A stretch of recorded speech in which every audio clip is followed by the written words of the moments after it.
Bienvenidos a su programa El Grano de Trigo, un programa para edificar el cuerpo de Cristo y alcanzar a las almas que no conocen al Señor.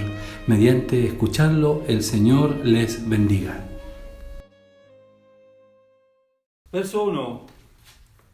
La revelación de Jesucristo que Dios le dio para manifestar a sus siervos las cosas que deben suceder pronto, y la declaró enviándola por medio de su ángel a su siervo Juan, que ha dado testimonio de la palabra de Dios y del testimonio de Jesucristo y de todas las cosas que has visto. Bienaventurado el que lee y los que oyen las palabras de esta profecía y guardan las cosas que en ellas escritas, porque el tiempo está cerca. Juan, a las 7 iglesias que están en Asia, gracia y paz a vosotros, del que es, y que era, y que ha de venir, y de los 7 espíritus que están delante de su trono, y de Jesucristo, el testigo fiel, el primogénito de los muertos, y el soberano de los reyes de la tierra, al que nos amó y nos lavó de nuestros pecados con su sangre, y nos hizo reyes y sacerdotes, para Dios su Padre. A Él sea gloria e imperio por los siglos de los siglos. Amén. He aquí que viene con las nubes, y todo ojo le verá, y los que le traspasaron, y todos los linajes de la tierra harán lamentación por Él. Sí, amén. Yo soy el Alfa y la Omega, principio y fin, dice el Señor, el que es, y que era, y que ha de venir, el Todopoderoso. Yo, Juan, vuestro hermano, y copartícipe vuestro en la tribulación, en el reino y en la paciencia de Jesucristo, estaba en la isla llamada Patmos por causa de la palabra de Dios y del testimonio de Jesucristo. Yo estaba en el Espíritu en el día del Señor, y oí detrás de mí una gran voz como de trompeta, que decía: Yo soy el Alfa y la Omega, el primero y el último. Escribe en un libro lo que ves y envíalo a las 7 iglesias que están en Asia: a Éfeso, Esmirna, Pérgamo, Tiatira, Sardis, Filadelfia y Laodicea. Y me volví para ver la voz que hablaba conmigo, y vuelto vi 7 candeleros de oro. Y en medio de los 7 candeleros a uno semejante al Hijo del Hombre, vestido de una ropa que llegaba hasta los pies, y ceñido por el pecho con un cinto de oro. Su cabeza y sus cabellos eran blancos como la lana, como nieve, sus ojos como llama de fuego, y sus pies semejantes al bronce bruñido, refulgente en un horno, y su voz como estruendo de muchas aguas. Tenía en su diestra 7 estrellas, de su boca salía una espada aguda de 2 filos, y su rostro era como el sol cuando resplandece en su fuerza.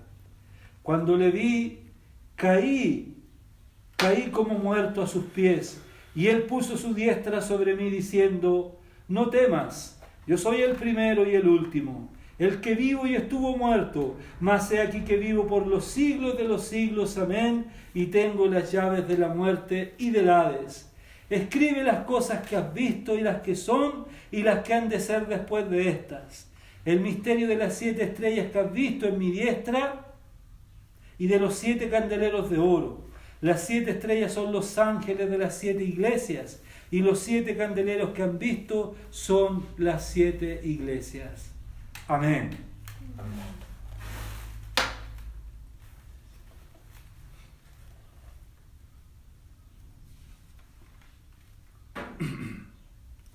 Bendecimos al Señor por su palabra, bendecimos al Señor porque nos concede este tiempo y este medio para poder divulgar, difundir su palabra.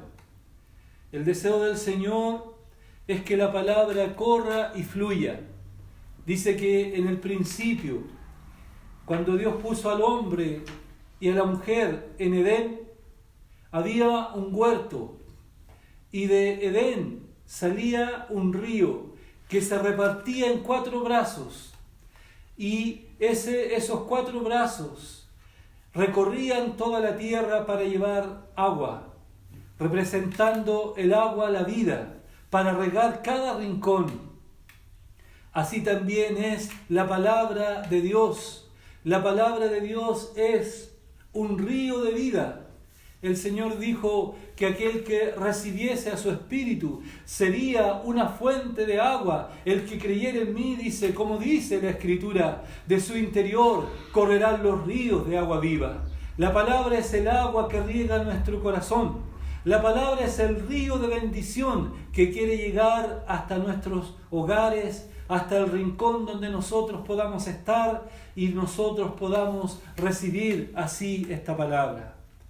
Dice en esta carta, dice que comienza con una bienaventuranza y termina con una bienaventuranza. Dice, bienaventurado el que lee, dice, y el que oye las palabras. Y también en el capítulo 22, el verso 7, bienaventurado, dice, el que guarda las palabras de este libro. Es decir, aquel que no simplemente las oye, sino que las pone por obra, sino que las pone por práctica, sino que comienza a colocar el corazón para obedecer la palabra de Dios. Vivimos en un tiempo donde la mayoría de los cristianos no se caracteriza principalmente por tener un corazón para obedecer la palabra.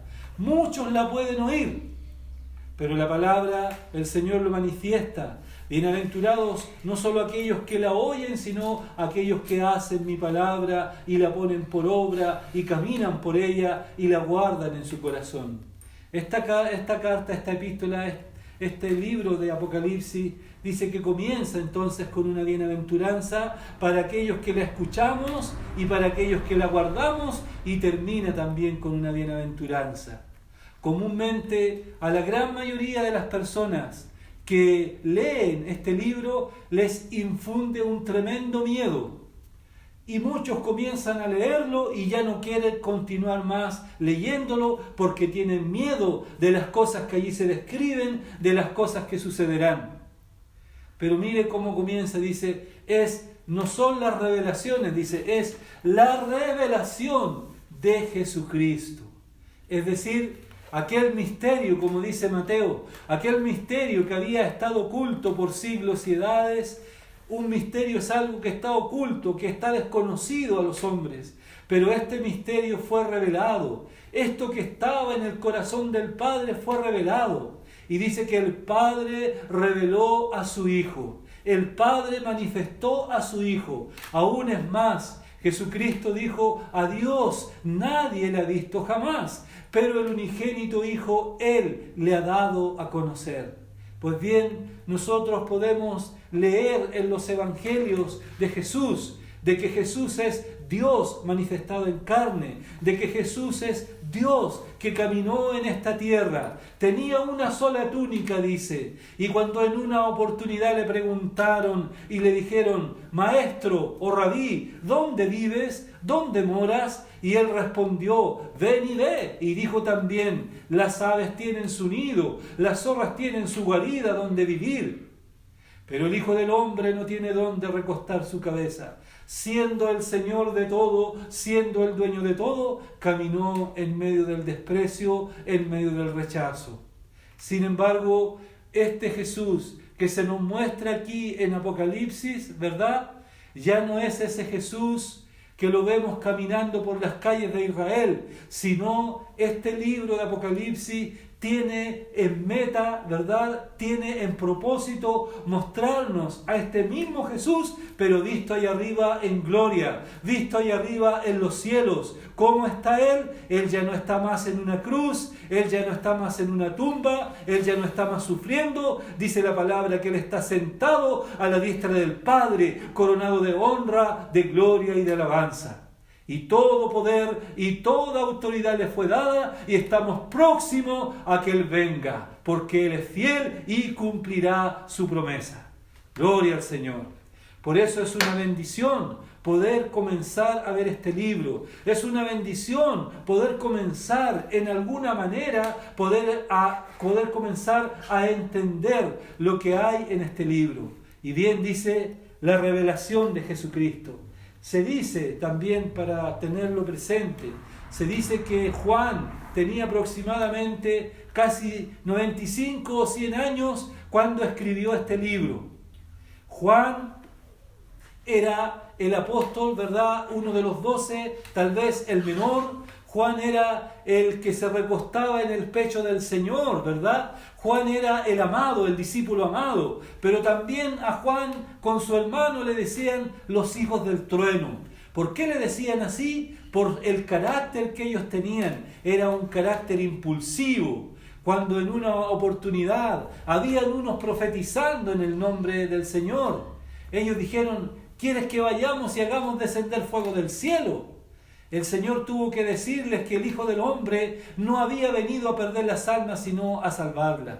Pues bien, aunque ellos tenían este apelativo o esta característica de ser hijos del trueno por su carácter, sin embargo Juan llegó a ser llamado el discípulo amado, el que se recostaba en el pecho del Señor. Y dice que él, cuando recibe toda esta revelación, dice que él estaba desterrado en una isla, en la isla de Patmos. Es decir, él estaba encarcelado, él había sido exiliado a esa isla, por causa, no porque fuera un delincuente, no porque fuera un malhechor, sino por causa de la palabra del Señor, por el testimonio de Jesucristo. Dice, la revelación de Jesucristo, que Dios ha dado para manifestar a sus siervos las cosas que deben suceder pronto. Es decir, a Juan se le mostró toda esta visión, a Juan se le mostró toda esta grandeza de las cosas que son, de las que eran y las que serán después de estas. Es decir, dice que Juan recibió esta revelación. ¿A qué revelación nos estamos refiriendo? A Jesucristo en gloria, a Jesucristo sentado a la diestra del Padre, como el testigo fiel, como el primogénito de los muertos, como el Rey de Reyes y como el Señor de Señores. Todos estos títulos corresponden al nombre del Señor. Por lo tanto, vemos que esta revelación la recibe Juan y la recibe por intermedio de un ángel. Este ángel es encargado de mostrar al apóstol Juan toda la grandeza de lo que es el Señor Jesús en gloria. Y el Señor Jesús como el gran ejecutor de los juicios que habrán de venir. Porque si hay algo que se caracteriza el libro de Apocalipsis, es que es un libro de juicio. La palabra juicio significa castigo. Por lo tanto, cuando dice más adelante, entre el capítulo 4 y el capítulo 5 de Apocalipsis, se nos muestra, dice que Juan lloraba mucho, dice él, y lloraba yo mucho, dice, porque no se había hallado ninguno digno de abrir el libro y de desatar sus sellos. Pero dice que se levanta uno de los ancianos y le dice: no llores, porque he aquí el Cordero de Dios, el León de la tribu de Judá, ha vencido, dice, para abrir el libro y desatar sus sellos. ¿Qué vemos nosotros en eso? Porque Él es el Cordero, para nosotros es el Cordero que nos limpió y nos libró de todos nuestros pecados. Pero para el mundo, para el mundo perdido, ¿verdad? Para este mundo rebelde, para este mundo soberbio, Él será el león que ejecutará los juicios. El Señor recibe en su mano este libro. Y este libro que el Señor recibe en su mano es el libro de propiedad del derecho de toda la creación. Él recupera en sus manos el derecho de toda la creación. Los cielos, la tierra y todo lo que está en la tierra le pertenece al Señor. Y dice que está sellado en 7 sellos. Por lo tanto, nos da a entender de que cada sello que se vaya desatando, cada sello será un juicio o un castigo que el Señor ejecutará sobre esta tierra, sobre esta humanidad, sobre esta falsa cristiandad, sobre esta maldad de este mundo y sobre la verdad, sobre la soberbia de su pueblo Israel. Pues bien, este libro es muy interesante, aborda muchas cosas, pero es importante que entendamos el principio. Por eso dice, la revelación que Juan recibió del ángel. ¿Cuál revelación? Vuelvo a mencionarlo, de Jesucristo en gloria. De Jesucristo como el testigo fiel, como el primogénito de los muertos, como el Rey de Reyes y Señor de señores. Esa es la revelación. Entonces, luego dice, que ha dado testimonio, dice, de la palabra de Dios y del testimonio de Jesucristo y de todas las cosas. Y luego el verso 4 dice, Juan a las 7 iglesias que están en Asia, gracia y paz a vosotros, del que es, del que era y del que ha de venir, y de los 7 espíritus que están delante de su trono. El asunto es que Juan recibe esta revelación de parte del ángel, ¿verdad? La revelación de Jesucristo en gloria. Él recibe esta revelación, pero esta revelación que Juan recibió no era para sí mismo, sino que él tenía una orden y Juan tenía que ser el que tenía que transcribir todo lo que él estaba oyendo, todo lo que él estaba viendo. Él tenía que transcribirlo y en cartas mandarlo a las iglesias. Es decir, Juan fue un canal, Juan fue un conducto por donde la palabra iba a pasar, por donde la palabra iba a fluir. ¿Y cuáles eran los destinatarios? 7 iglesias. Ahora dice el encabezado. Casi todos los encabezados de las epístolas, ¿verdad?, se caracterizan por ejemplo, las cartas del apóstol Pablo, que dice en un pasaje por ahí, dice, el cual es de mi puño y letra, el cual es de mi mano, porque Pablo siempre hacía mención a estas dos expresiones, la gracia y la paz. Y de hecho, estas 7 iglesias fueron producto de la obra misionera del apóstol Pablo. El apóstol Pablo fue enviado por el Señor y fueron plantadas estas iglesias cuando él pasó por ese lugar, Asia Menor, lo que hoy día sería Turquía. En ese lugar florecieron estas 7 iglesias. Ahora, se caracteriza, dice, gracia. Juan menciona lo mismo que el apóstol Pablo, dice, gracia y paz. ¿Qué es la gracia? La gracia no solamente es un regalo inmerecido, la gracia es la demostración del amor de Dios llegando hacia nosotros. Lo vuelvo a decir, la gracia es la demostración del amor de Dios llegando hacia nuestra vida. Y luego, ¿qué es la paz? La paz es el resultado de sentirse amado por Dios. Amén. Aleluya. Es decir, cuando usted ha recibido el amor de Dios, cuando usted se siente amado por Dios, esto provoca una respuesta en nuestros corazones. ¿Y cuál es esa respuesta? De que hoy día tenemos paz para con nuestro Dios. Amén. Gracias, Señor.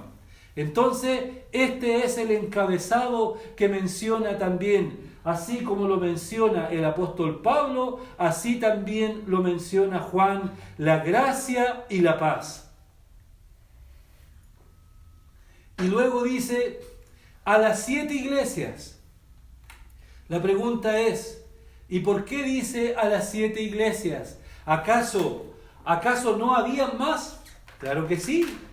No nos olvidemos. Estaba la iglesia en Corintio, estaba la iglesia en Filipo, estaba la iglesia en Tesalónica. Pero ¿por qué menciona estas 7 iglesias? Porque estas 7 iglesias eran iglesias que existieron geográficamente, pero estas 7 iglesias también eran representativas de algo. ¿Qué significa eso?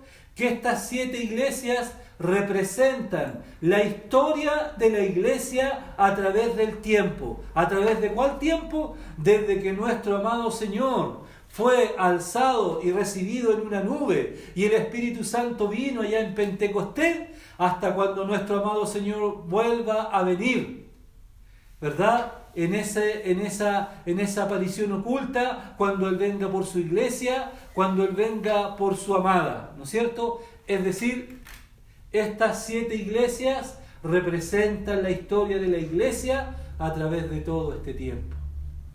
Y dice, y de los 7 espíritus de Dios, la pregunta es, ¿son 7 los espíritus de Dios?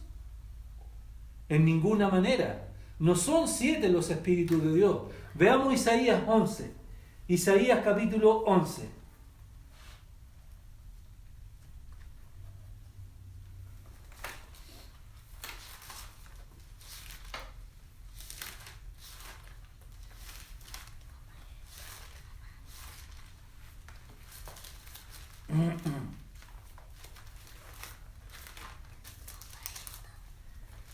Isaías capítulo 11, verso 2, dice,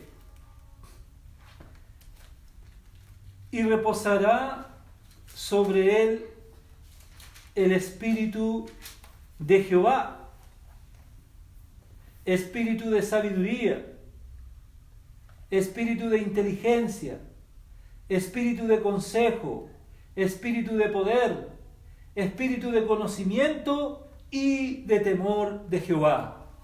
Es decir, ¿qué tenemos aquí? No es que sean 7 espíritus. Lo que pasa es que está mostrando los 7 aspectos del espíritu. 7 aspectos del espíritu.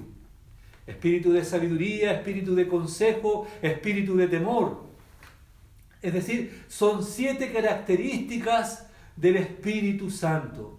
Porque uno solo es el Espíritu.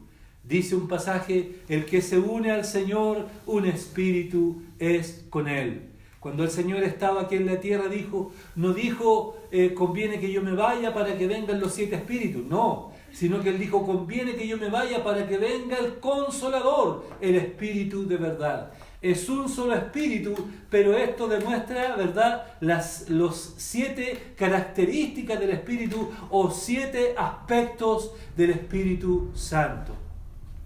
Entonces, dice el verso, y de los 7 espíritus de Dios. Y luego nos dice, Jesucristo dice, el testigo fiel. ¿Por qué menciona a Jesucristo como el testigo fiel?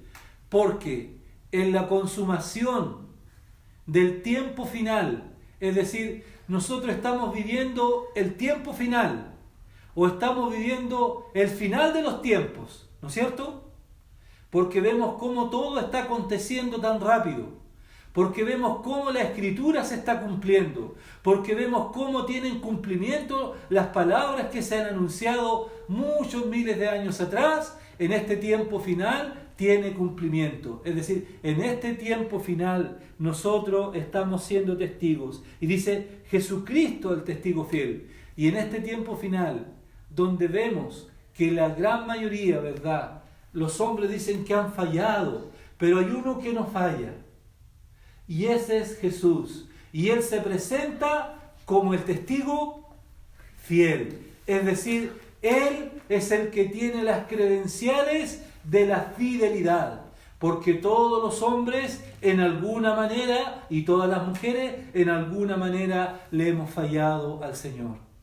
Pero hay uno que es fiel y que no ha fallado en nada, y dice que éste fue obediente hasta la muerte y muerte de cruz. Y dice que cuando Él venga le contemplaremos y veremos sus manos traspasadas y su costado y sus vestiduras teñidas de sangre.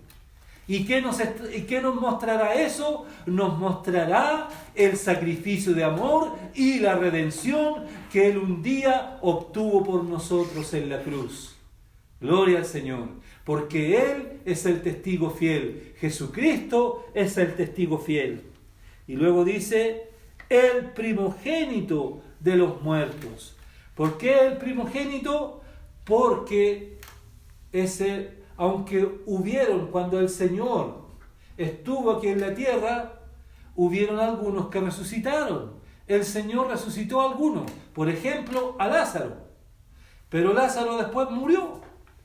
Pero el primogénito de los muertos, es decir, que el que una vez estuvo muerto, pero es aquí que vive por los siglos de los siglos y no muere más. Por eso dice, ¿dónde está, oh muerte, tu aguijón? Porque el Señor venció a la muerte. Y la palabra dice que cuando Jesucristo venga, dice que los que durmieron con Cristo vendrán también con Él. Él es el primero en resucitar. Pero todos nuestros hermanos que han muerto a través de todo este tiempo también serán levantados. Él es el primero, Él es el primogénito. Y luego dice también, y el soberano de los reyes de la tierra. Es decir, lo que estábamos diciendo anteriormente, ¿verdad? Cuando dijimos que el Señor recibirá en su mano el rollo, ¿verdad? Sellado con 7 sellos. ¿Qué significa ese rollo? Significa el título de propiedad de toda la creación. El título de propiedad de todo lo que ha sido creado en el cielo y en la tierra y debajo de la tierra se le pasará al Hijo de Dios, al Cordero de Dios, al primogénito de entre los muertos, al fiel y verdadero, al soberano de los reyes de la tierra. Él tendrá el privilegio, porque Él es el único digno de abrir el libro y desatar sus sellos. Qué hermoso es entonces todo esto que estamos contemplando en estos primeros versos, esta tremenda honra que tiene nuestro amado Señor. Los hombres miran a Jesús como el niñito Dios, o como el Jesucito que camina allí en la tierra de Israel. Pero Él no es más el niñito Dios, Él no es más ese Jesucito, Él es Jesús el Señor. Amén, gloria al Señor. Luego dice, al que nos amó y nos lavó de nuestros pecados con su sangre. Es una obra ya consumada, es una obra ya realizada.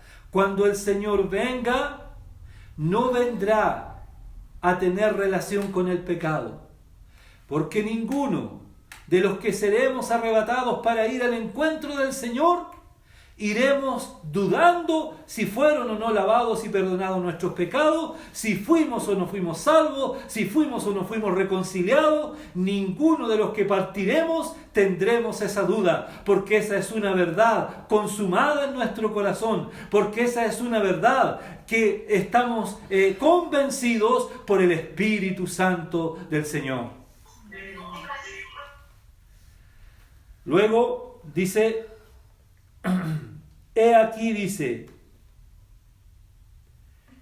nos hizo reyes y sacerdotes para nuestro Dios. He aquí que viene con las nubes, todo ojo le verá, los que le traspasaron harán lamentación de él. Yo soy el alfa, el omega, principio y fin, dice el Señor.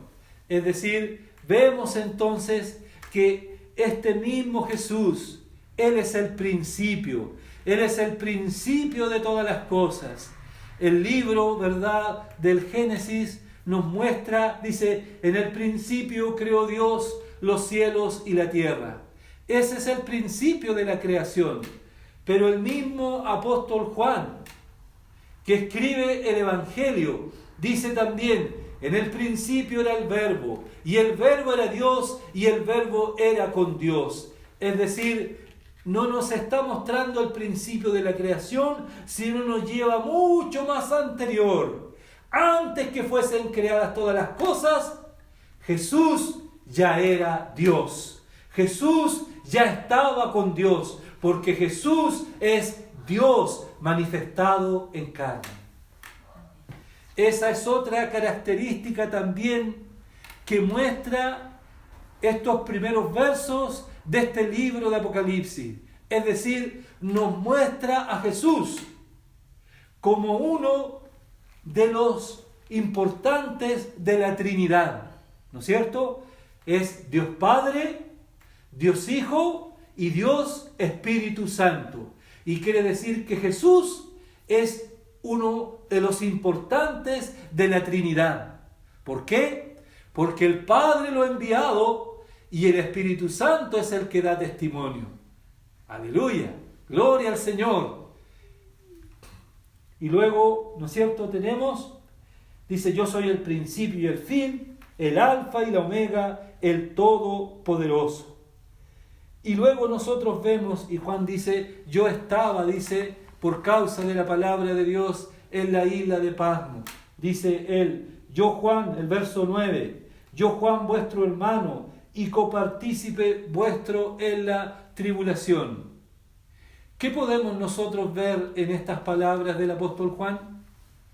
No estamos viendo en estas palabras del apóstol Juan alguna queja. No, por el contrario, no es una queja. Juan no se estaba quejando. Él no estaba lamentando de su condición, sino que por el contrario, Juan lo que estaba queriendo manifestar, que era tan grande la revelación que él estaba viendo, era tan grande lo que él estaba contemplando, y él era tan pequeño frente a esa revelación. Es como que él dijera: yo Juan, soy vuestro hermano.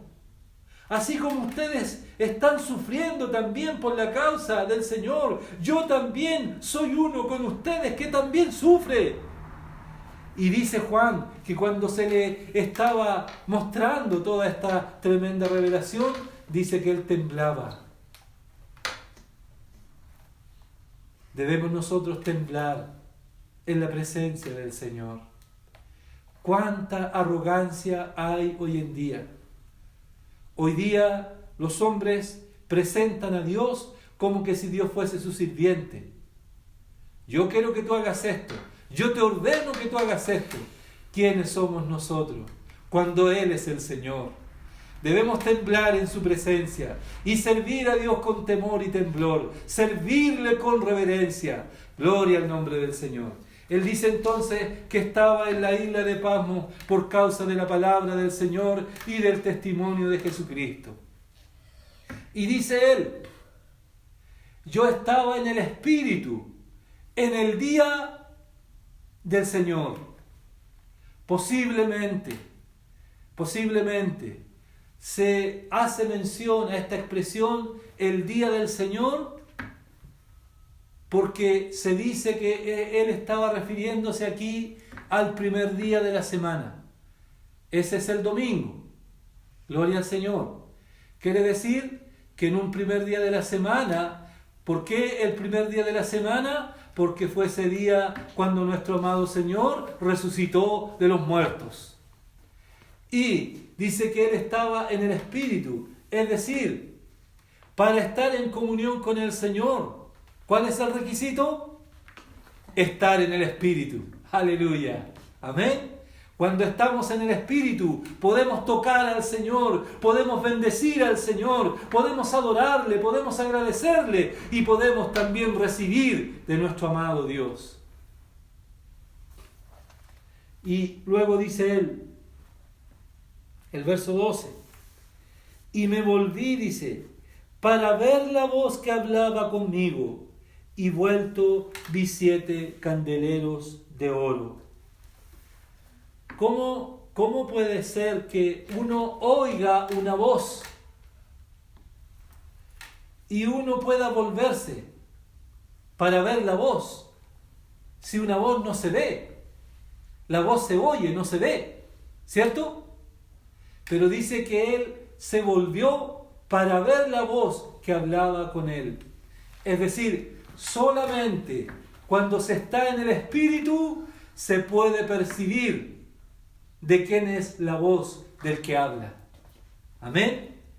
El Señor dijo: mis ovejas oyen mi voz y me siguen. Si usted es oveja del Señor, si somos ovejas del Señor, al oír su voz no podemos quedarnos indiferentes, no podemos no darnos por aludido, no podemos quedarnos como que si Él nunca hubiese hablado. Si somos ovejas del Señor, en nuestro corazón la palabra va a provocar una respuesta, la palabra va a provocar una reacción, de santificar más nuestras vidas, de guardar nuestro corazón, porque Él viene pronto.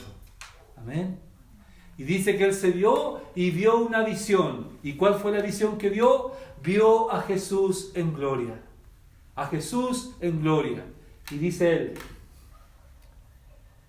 y en medio, el 13, verso 13, y en medio de los 7 candeleros, a uno semejante al Hijo del Hombre, vestido de ropas que llegan hasta los pies. La santidad del Señor. Todo cubre la santidad de Dios. Su pecho con un cinto de oro, es decir, la divinidad de Jesús, porque Él es Dios, Dios eterno, Dios increado. Jesús es Dios, siempre ha estado, siempre ha existido. Su cabeza, dice, y sus cabellos eran blancos como blanca lana. El libro de Daniel dice que Daniel vio una visión y dice el anciano de días. Y esto coincide con lo que vio también Juan. Aquí no está hablando de la vejez, porque Dios es eterno. Él no envejece jamás. Y de eso es que nos habla, de la eternidad de Jesús. Por eso se le presenta, dice, como el anciano de días, dando a entender, por un lado, la sabiduría de nuestro Dios y por otro lado, la eternidad de nuestro Dios. Y luego dice, sus ojos como llama de fuego. ¿Qué significa eso? Que Él con su mirada todo lo traspasa, todo lo ve, todo lo conoce. Dice Hebreos, dice, porque, vamos a leerlo ese, Hebreos capítulo 4.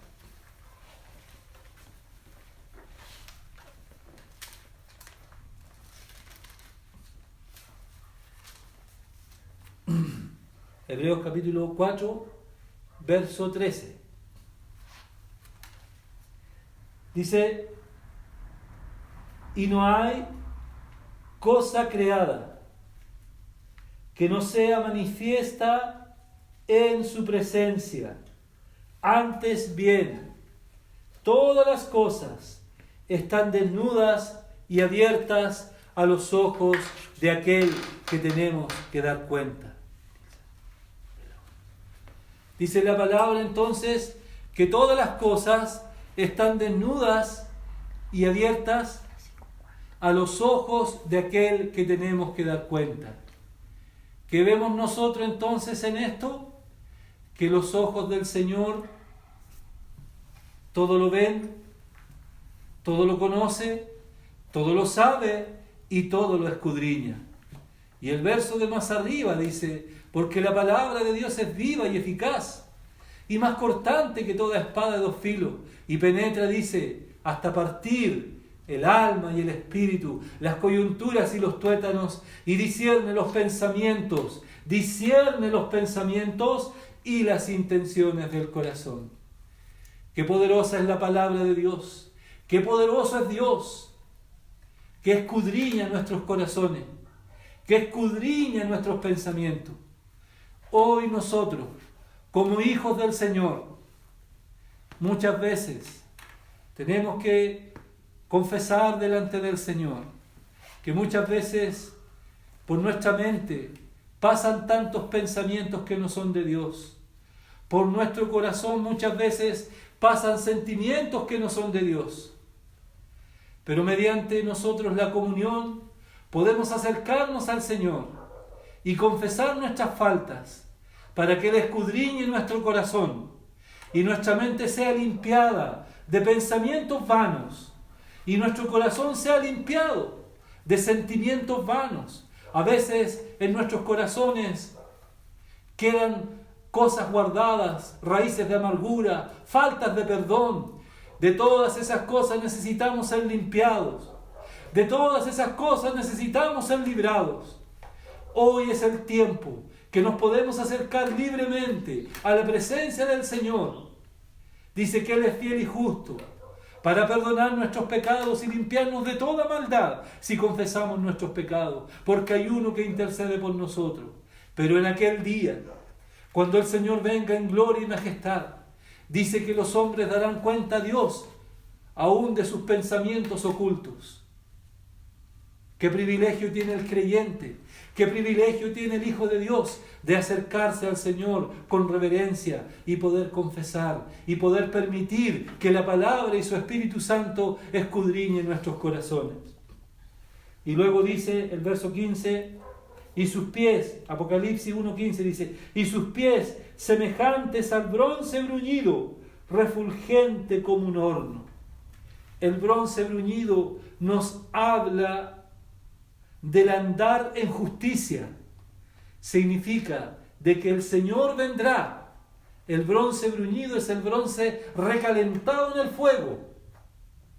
Y esto nos habla del andar en justicia que Dios ejecutará cuando Él venga aquí a establecer sus juicios. Y su voz como el estruendo de muchas aguas. Cuando le vi, dice, caí como muerto, pero su diestra le dijo, no temas, yo soy el primero, yo soy el último. Y le dice el 19, escribe, le dice, escribe las cosas que has visto, las que son y las que han de ser después de estas. Es decir, Juan estaba viendo a Jesús en el cielo. A Jesús, tuvo una visión de Jesús en la grandeza de Jesús. No en la humillación que caminó, ni en el desprecio que caminó aquí en la tierra, sino en la grandeza. Y luego le dice, escribe las cosas que serán después de estas. ¿Después de cuáles? Después de que la iglesia haya sido arrebatada. Después de que la iglesia haya sido tomada. Cuando nosotros vemos el capítulo 2 y el capítulo 3, nos habla de la historia de estas 7 iglesias, y después pasamos al capítulo 7 y ya no se habla más de la iglesia. Y dice que una voz le dijo desde el cielo, sube acá. Y dice que al instante él estaba en el cielo, en el capítulo 4 de Apocalipsis. La pregunta es, ¿y qué pasó con la iglesia? ¿Dónde está la iglesia? En el del capítulo 4 para adelante, la iglesia ya no es más vista en la tierra. Porque entre el capítulo 3 y el capítulo 4 ocurrió el arrebatamiento de la iglesia. Guarde todas estas cosas en su corazón. Guarde todas estas consideraciones en su corazón. Porque aunque parece como que hay mucho detalle, son importantes estas cosas para entender la comprensión de lo que viene más adelante. Y finalmente, dice, el misterio de las 7 estrellas que has visto en mi diestra y de los 7 candeleros de oro. Las 7 estrellas son los ángeles de las 7 iglesias, y los 7 candeleros que has visto son las 7 iglesias. Es decir, el candelero, ¿verdad?, era una figura que se usaba en la antigüedad, y el candelero no poseía luz propia.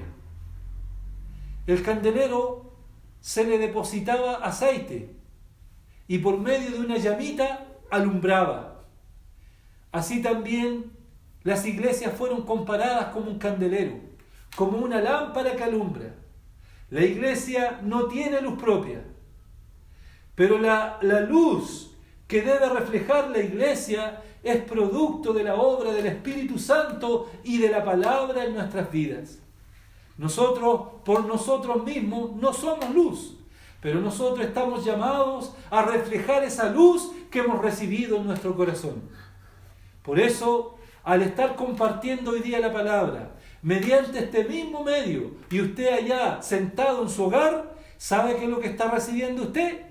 Usted está recibiendo aceite en su corazón, en su lámpara, para alumbrar, para que el candelero alumbre. Porque estamos viviendo un tiempo peligroso, en medio de una generación maligna y perversa, en medio de un tiempo donde el maligno ha desatado toda su mentira, toda su maldad. Pero en medio de este tiempo debemos permitir que esta luz que está dentro de nosotros pueda alumbrar a aquellos que están perdidos, que no conocen al Señor. Tantos familiares nuestros, tantos conocidos nuestros. Que el Señor nos ayude, que el Señor nos guarde, que el Señor nos socorra. Gracias al Señor por su palabra. Dios mediante, cada uno de ustedes pueda seguir leyendo más adelante estos versículos, estos capítulos, para que la próxima vez, si el Señor así lo permite, podamos estar más entonados de lo que estamos hablando. Amén. Gracias, Señor, por su palabra.